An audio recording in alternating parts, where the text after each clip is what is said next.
Good evening, everyone. James Hancock here. I'm back to review the Season 2 finale of Succession on HBO, an episode called This Is Not for Tears. I'm going to be digging into heavy spoilers, so if you're not caught up, my advice is to go do some binging right now because Succession just proved once again that it is the gold standard of television.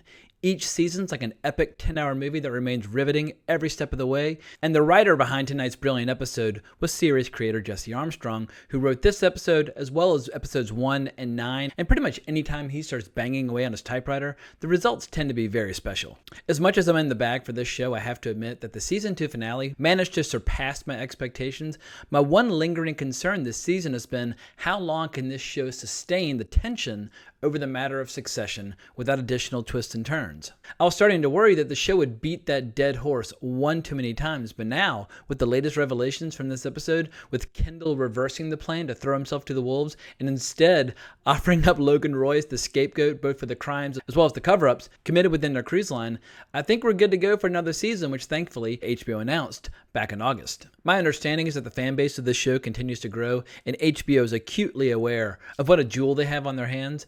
No show makes me laugh harder and more frequently, but what's cool is that the comedy is never at the expense of the tension and drama at the heart of the show, which was showcased beautifully in tonight's episode with a scene that I can only describe as a classic circular firing squad. Choose whatever metaphor you wish, feeding frenzy, you name it, but watching the Roys and all the top people at Waystar Royco trying to decide who should be their blood sacrifice was as much fun as I've had watching any show or movie all year. We live in an age where the movie business is increasingly reluctant to make prestige dramas for the big screen, but I can live with that as long as we have shows like Succession reminding us what gripping drama is all about.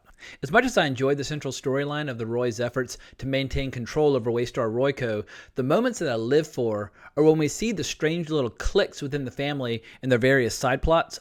The duo of Tom and Greg are obvious favorites. My favorite moment all season might have been in episode 2 when Tom said, "Greg, don't be an asshole. You don't have any principles." But tonight's episode featured a few more classic beats. Greg might have the worst poker face in history, with so many conflicting emotions right on the surface, but hearing him testify in the opening scenes about made me shit my pants. My new favorite line of bullshittery from now on will be, "If it must be said, so it is." But Tom gives us a nice zinger as well later in the episode when he tells Greg that benign fungus ought to be the title of his memoir. My favorite subplot this season has been the ever-changing relationship between Jerry and Roman, a relationship that continues to evolve as she becomes both the mentor, surrogate parent, and dominatrix that he's always needed, depending what's called for at any given moment. And now that Roman's going to be COO moving forward without Frank's oversight, I expect the relationship between Roman and Jerry will only intensify. I'm always switching back and forth between whether or not Roman or Shiv is my favorite character. But Roman got some great character beats this episode where he's starting to look as if he's a little bit more grown up when he reluctantly admits that as much as he would like to take a victory lap after being freed from the terrorists, he believes their efforts to take the company private will likely not work due to the flakiness of their potential investors. But this episode was littered with so many great dramatic beats, like when Connor asked his dad for help with some reviews for Will's new play, as well as $100 million, and he asked for that money as casually as if he were asking to borrow his dad's car keys. Logan's response appropriately withering as he tells his son to drop his horseshit presidential campaign and to stop embarrassing him. Another scene I love was when Kendall, Shiv, and Roman appear to be supporting each other for a brief moment before they start making voices and mocking the idea of talking about their feelings. But the real showstopper this episode is the great debate over who should be the potential blood sacrifice for all the cover-ups in their cruise division. Logan says he needs to be able to wave a big skull, but that the person will be taken care of, especially if jail time's involved. All it takes is one suggestion, and they all just start feeding on each other's insides. Kendall suggests Jerry. Roman suggests Frank. Frank suggests Carl. Roman defends Jerry with the great line, "Haven't we killed enough women?"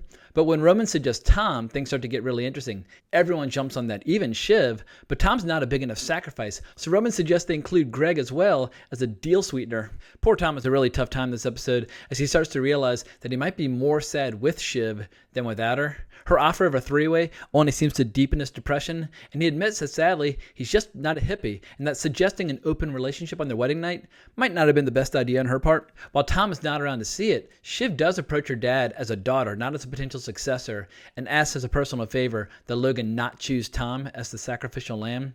As it turns out, Kendall is the best option. His phenomenal performance when testifying before Congress has actually made him the face of Waystar Royco, and he's an ideal choice. Logan also won't have to worry about Kendall flipping if he receives jail time. For a brief moment, it appeared as if this was the perfect solution to help Kendall process a lot of his guilt over abandoning someone to their death in the finale of season 1. But when he asked his dad for his honest opinion about whether or not Logan ever felt like Kendall could ever do the top job, Logan gives him the brutal truth. You're not a killer. You have to be a killer. The irony, of course, is that Kendall actually is a killer. But as the show continued to give us additional scenes, I knew a curveball was coming. And then as Kendall reverses the plan, reading his prepared statement on TV and throws his dad under the bus, Brian Cox gave us some really beautiful acting. On one hand, he appeared to be sizing up his son as a new adversary. On the other hand, there was the slightest hint of a smile, almost as if he were incredibly proud of his son's ruthless streak. While Logan might not have been a good enough sacrificial lamb offering himself up voluntarily, this way perhaps it actually might work, which might have been Logan's plan all along. We'll have to wait until next year to find out. So Succession continues to be my favorite drama on TV right now. If they keep this up for a few more seasons, Succession will become an undeniable classic. What I love about HBO is their ability to find the best storytellers and the best material and consistently deliver something incredible pretty much year-round. I also like HBO's stubborn refusal to dump new seasons of a show online all at once. That tactic always makes new shows feel so disposable to me.